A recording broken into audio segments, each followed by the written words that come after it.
Okay, so now we're going to go over a scripture that's in Jeremiah 28. All right.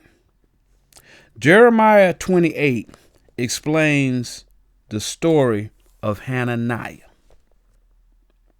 The Most High told Jeremiah to walk through Jerusalem with a yoke on his neck to symbolize that he would send Israel into captivity under Babylon.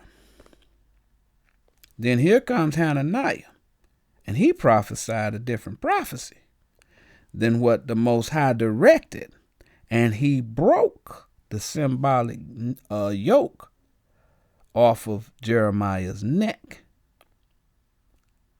and the Most High killed him. This is what the Most High does whenever the prophets prophesy a different prophecy than what he told them to do. He told Israel to teach the world because he gave Israel the law. The job of the prophet is to teach everyone, including the Gentiles. Let's get it. Let's go to Jeremiah 28, and we're going to start at verse 1. Verse 1.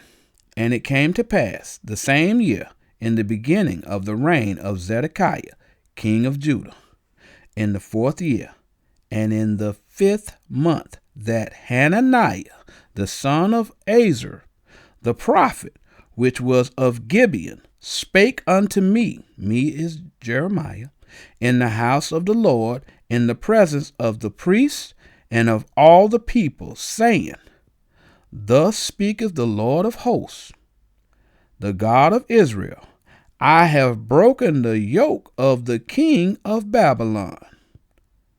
Within 2 full years will I bring again into this place all the vessels of the Lord's house, that Nebuchadnezzar, king of Babylon, took away from this place and carried them to Babylon.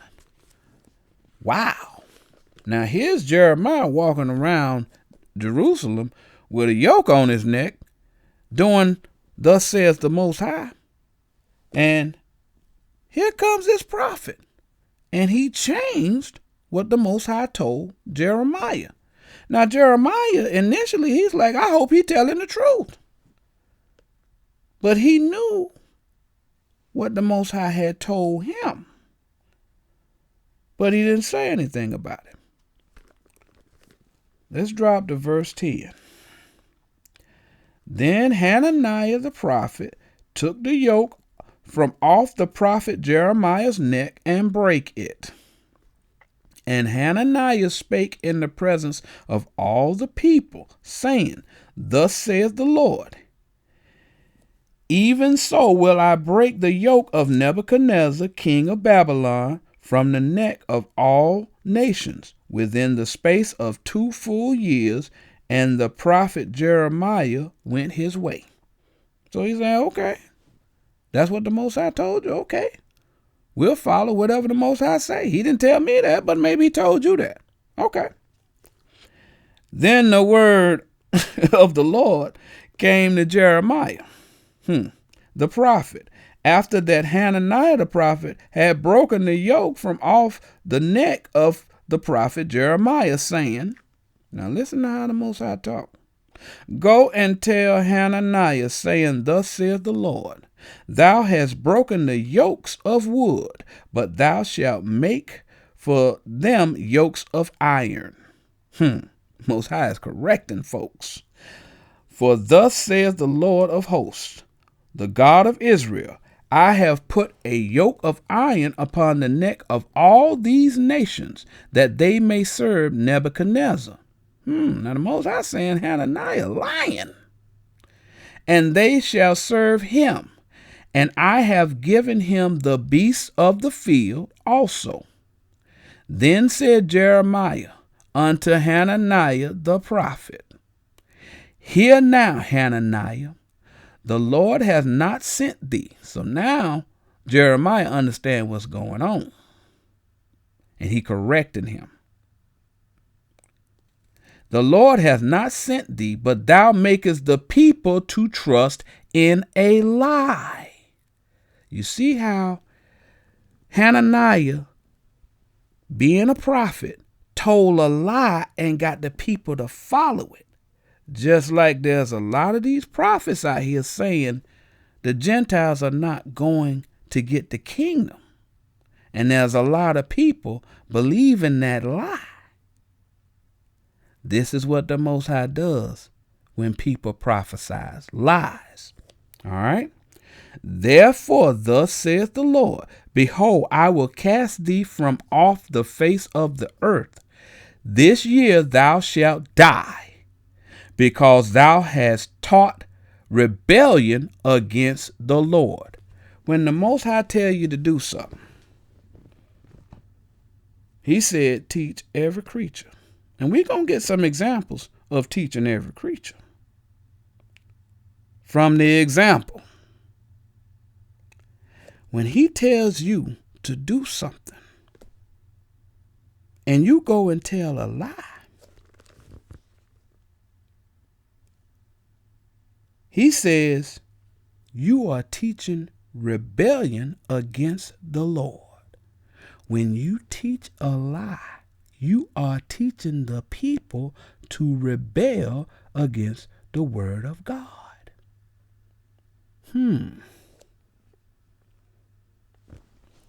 Then it says, so Hananiah the prophet died the same year in the 7th month.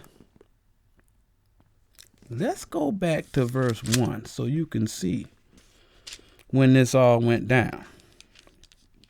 And it came to pass the same year, in the beginning of the reign of Zedekiah, king of Judah, in the 4th year, and in the 5th month.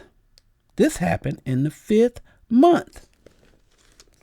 Verse 17. So Hananiah the prophet died the same year in the 7th month. 2 months later, the Most High killed that prophet for lying to those people and causing those people to believe a lie.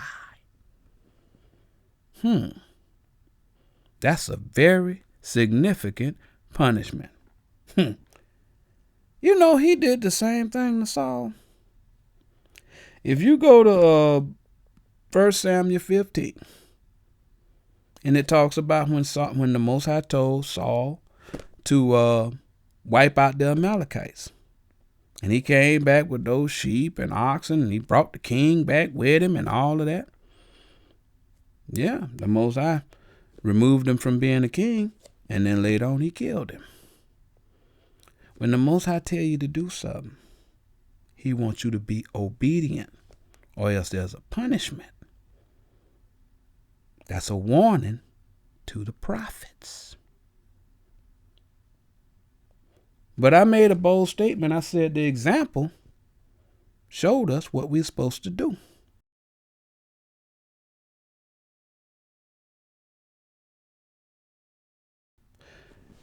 When the Most High sent Christ to die for mankind, he made the prophets document what Christ did, and whom he taught and healed through his teachings. So they're very specific about that. It's in the Bible. They always mention multitudes following Christ. You may not know that those multitudes were mixed as well. Christ is our example, and he remembered the oath the Most High made with the other Gentiles. He did the same for the apostles that followed, particularly Paul. And we're going to get to it. But first, we're going to go to Mark. Mark chapter 3. There's something in Mark 3 that a lot of people don't know. Primarily these people who walking around talking about only the The blood descendants of Abraham, Isaac, and Jacob are going to get the kingdom, but no one else. Only the northern kingdom Gentiles are going to get the kingdom, but no one else. But we about to give you some information to show that's a lie. We're going to go to Mark 3, verse 7. This talking about Jesus. But Jesus withdrew himself with his disciples to the sea, and a great multitude from Galilee followed him. Galilee, those are Israelites. And from Judea, those are Israelites. And from Jerusalem, those are Israelites. And from Idumea. Now, Idumea is the Greek word for Edom. Christ was teaching members of that multitude that were from Idumea. Y'all know who Idumeans are. That's white people. Christ was teaching them and healing them. But a lot of these camp leaders saying those people ain't going to get the kingdom. But our example was teaching them and healing them. And that's verse 8. Mark chapter 3, verse 8. And from Jerusalem, and from Idumea, and from beyond Jordan, and they about Tyre and Zidon. Tyre and Zidon are African nations. Those are Africans. They're not Israelites. They're Africans. Interesting. That doesn't jive with what these prophets are saying, because these prophets are lying. And there's a punishment. We just read it. We just read what happened to Hananiah. All these prophets who out there teaching these lies, they subject to the same punishment Hananiah got. A great multitude, when they had heard what great things he did, came unto him. And he spake to his disciples that a small ship should wait on him because of the multitude, lest they should throng him. I mean, he's about to get overrun with these people. Everybody want to touch him. Everybody want him to heal him. Verse 10, for he had healed many Edomites and Africans, as well as Israelites. Y'all see that? For he had healed. Christ physically healed the people of that multitude. That means he was healing other nations. Y'all see that? That's the example. That's what he told the Israelites to do. Follow his example. For he had healed many, insomuch that they pressed upon him for to touch him, as many as had plagues. And unclean spirits, when they saw him, fell down before him and cried, saying, Thou art the Son of God. Christ taught and healed Edomites, the great enemy that Most High supposedly hate and all that other stuff. That may be true. It's written. But maybe it means something else. Maybe if those Edomites convert, they could still get the kingdom. Maybe we can find it in here somewhere. We'll see.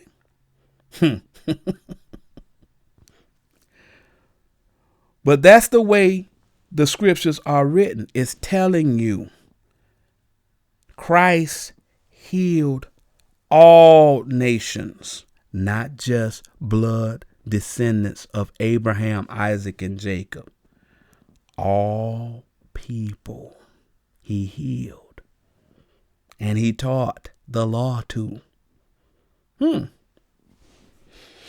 Now, Paul was doing the same thing. Okay? He was doing the same thing. Before we tell you what Paul did, I'm going to give you a definition of a word. The definition's going to come from the Apocrypha. Okay? I don't know if everybody doesn't have an Apocrypha, but these were additions. This was part of the original Bible. It was removed. Some people said it wasn't canon. There's a lot of theories on why that happened. Nonetheless, we have it now, and that's what we're going to. We're going in the Apocrypha to First Maccabees, and it defines something. We're going to First Maccabees, chapter 1, and verse 1. And it happened after that Alexander, son of Philip, the Macedonian. That Alexander is Alexander the Great. Now, in history, there are many artifacts and paintings of Alexander the Great. He has a particular appearance.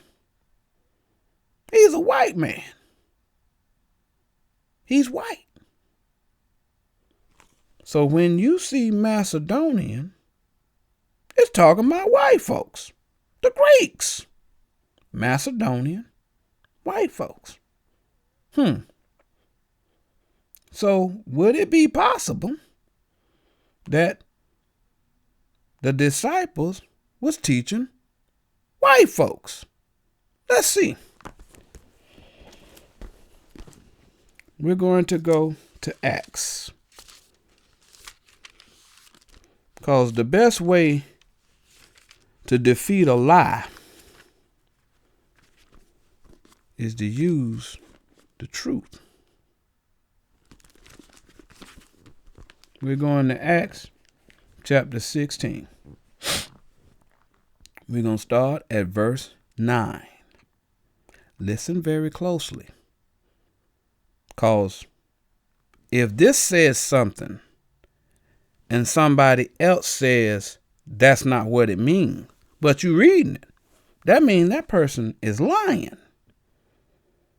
And Christ said liars and dogs are outside the kingdom. That very last chapter. Outside are dogs and everything that loveth a lie. Yeah, okay. Acts chapter 16, verse 9. And a vision appeared to Paul in the night. A vision is a spiritual thing, okay? Paul had a vision. So the Most High, the angel of the Lord, is giving Paul a vision. He's telling him something. The angels give visions. They messengers of the Most High. All right. And a vision appeared to Paul in the night. There stood a man of Macedonia. Didn't we just read that the Macedonian was the white people? We just read that. So Paul had a vision of a Macedonian, a white man, and prayed him, saying, this Macedonian prayed to Paul, saying, come over to Macedonia and help us. Paul's got a vision to go help the white folks in Macedonia. What do you think Paul's occupation is? He's a prophet. He's a teacher. Verse 10. And after he had seen the vision, immediately we endeavored to go into Macedonia. So they packed up and got ready to go to Macedonia, assuredly gathering that the Lord had called us for to preach the gospel unto them. He just said, the Lord said, go teach them white folks. Why you think he telling them to teach them white folks? Just so that they could be edified? No. Because they need to know what they need to do so that they can be redeemed. They get salvation too. That's what that means. Let's keep reading. Therefore, loosing from Troas, we came with a straight course to Samothracia, and the next day to Neapolis, and from thence to Philippi, which is the chief city of that part of Macedonia, and a colony, and we were in that city abiding certain days.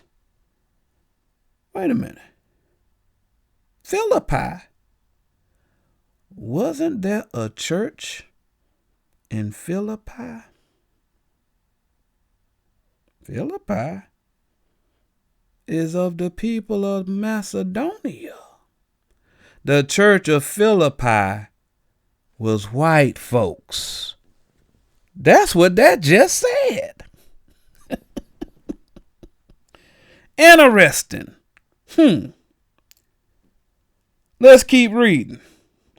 And on the Sabbath we went out of the city by a riverside, where prayer was wont to be made, and we sat down and spake unto the women which resorted thither.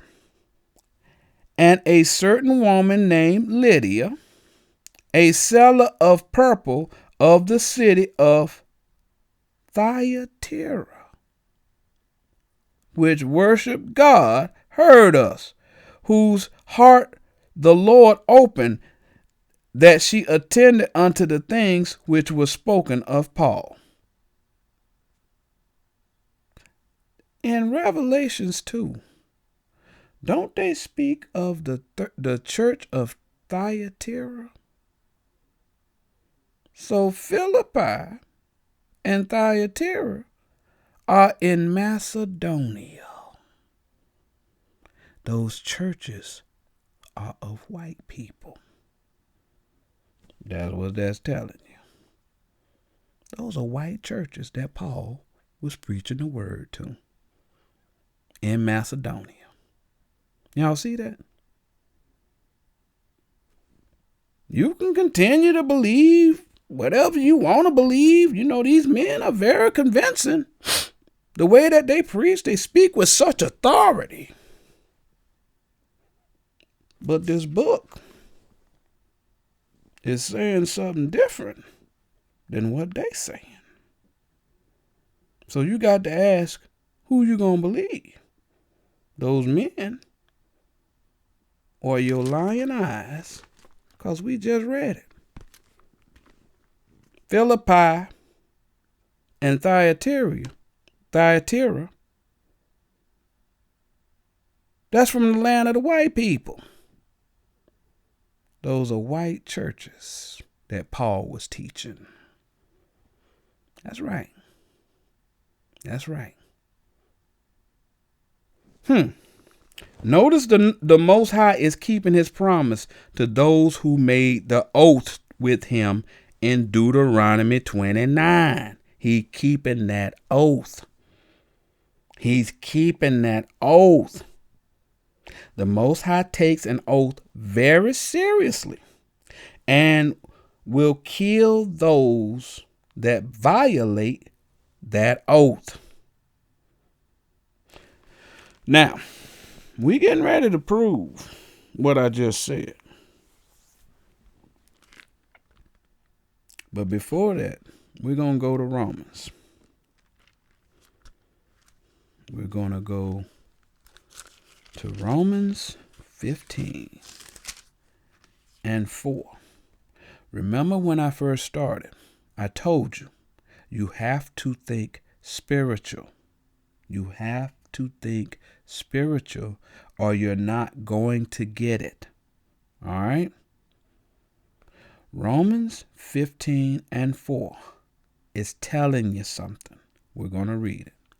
For whatsoever things were written aforetime, y'all notice, we starting to figure some stuff out from what we read about what happened aforetime with these Gentiles. For whatsoever things were written aforetime were written for our learning, that we through patience and comfort of the scriptures, I'm sure reading what we just read about who Christ was teaching and who Paul was teaching is giving comfort to a lot of people. Through patience and comfort of the scriptures might have hope. Those scriptures are designed to give all people hope of salvation. All people. Not just the Israelites. But if you've seen some of our previous classes, the Most High in Isaiah 56, he say he gonna change your name to Israel if you take up his oath. It said those strangers that was out there in the wilderness in Deuteronomy 29, he said they were his people. Y'all see that?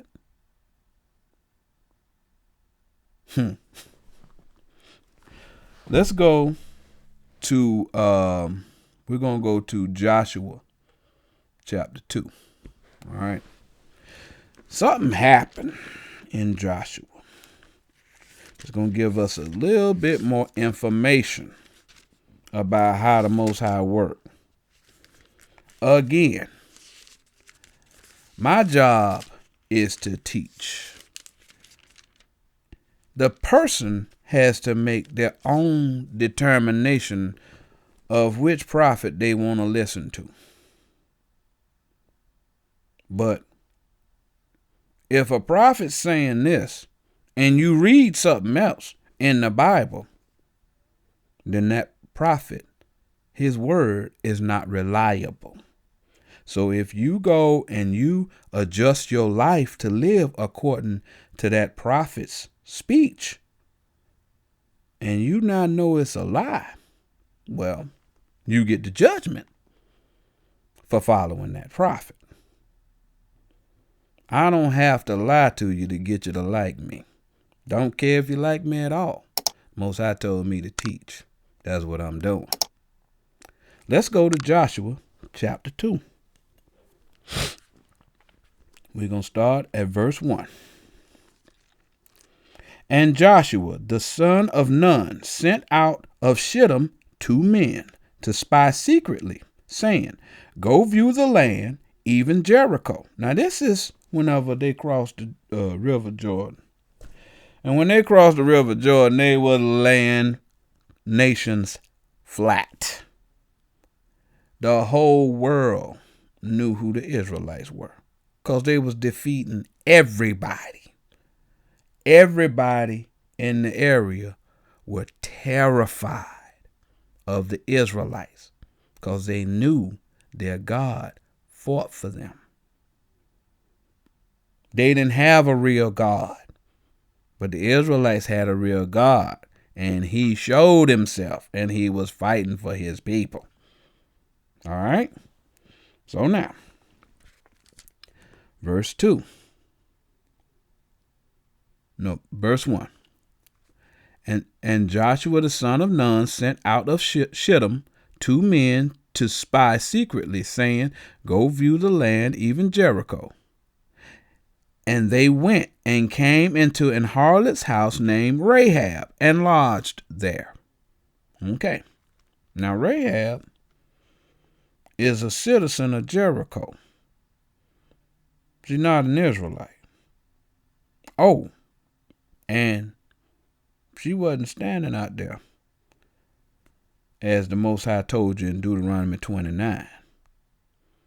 Y'all get that?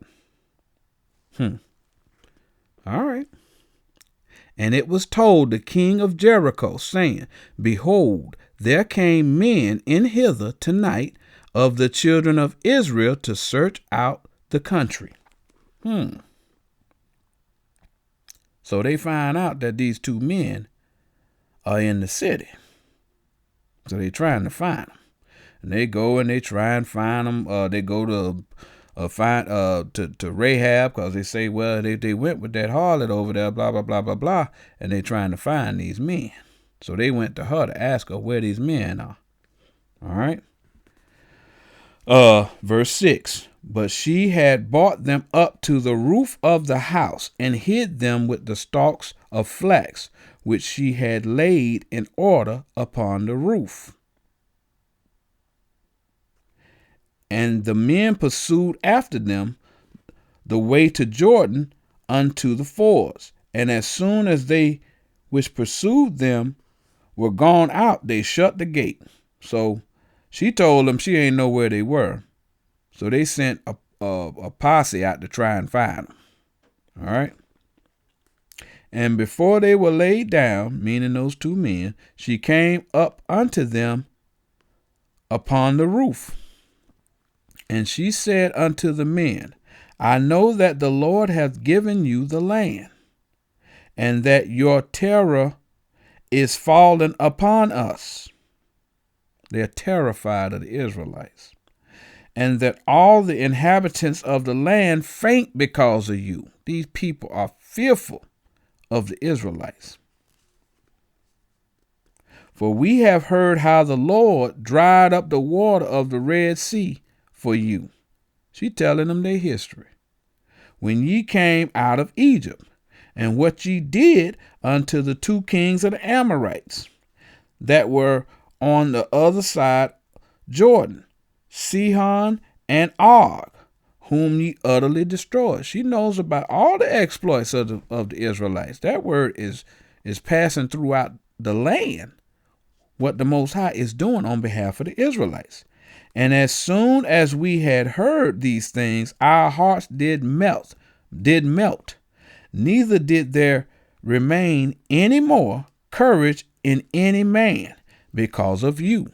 For the Lord your God, he is God in heaven above and in earth beneath. They know about the Most High. The nations know who he is, and they believe. Now therefore, I pray you, swear unto me by the Lord, since I have showed you kindness, that ye will also show kindness unto my father's house, and give me a true token, and that ye will save alive my father and my mother and my brethren and my sisters and all that they have, and deliver our lives from death. She's trying to set up an oath. And the man answered her, Our life for yours, if ye utter not this our business. And it shall be, when the Lord hath given us the land, that we will deal kindly and truly with thee. They made an oath with her. Y'all see that? So they made an oath with Rahab that when they take that land, they gonna save her father's house because she didn't turn them in. Let's go to Joshua 6, verse 15. And it came to pass on the 7th day that they rose early about the dawning of the day, and compassed the city after the same manner 7 times. Only on that day they compassed the city 7 times. This is talking about when the children of Israel compassed Jericho. They're getting ready to take Jericho down. The Most High getting ready to drop that wall. Verse 16. And it came to pass at the 7th time, When the priests blew the trumpets, Joshua said unto the people, Shout, for the Lord hath given you the city, and the city shall be accursed, even it and all that are therein, to the Lord. Only Rahab the harlot shall live, she and all that are with her in the house, because she hid the messengers that we sent. He's keeping that oath.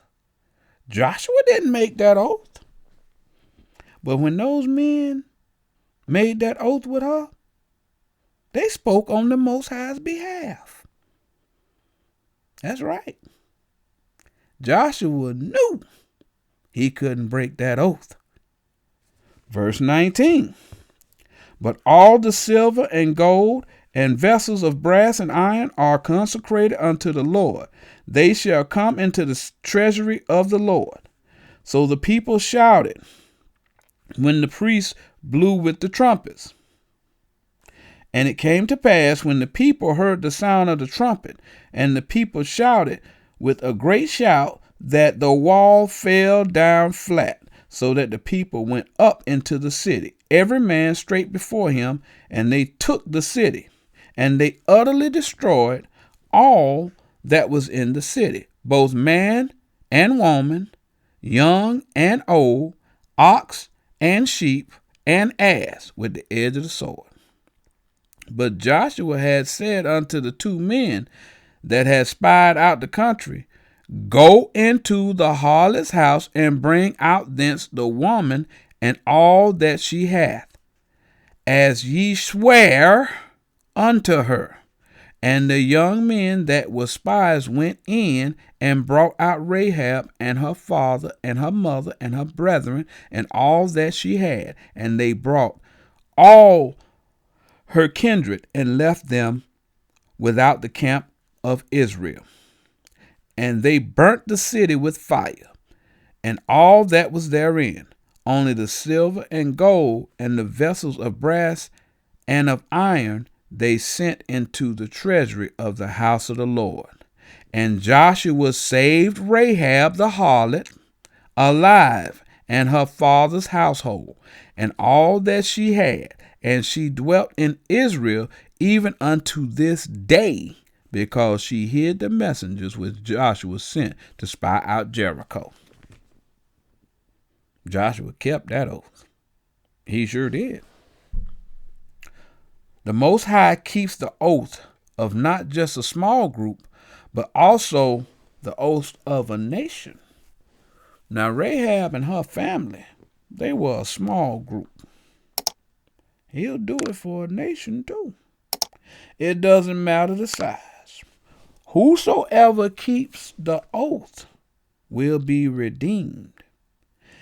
Even a nation that was not in the wilderness that takes that oath, the Most High will honor that oath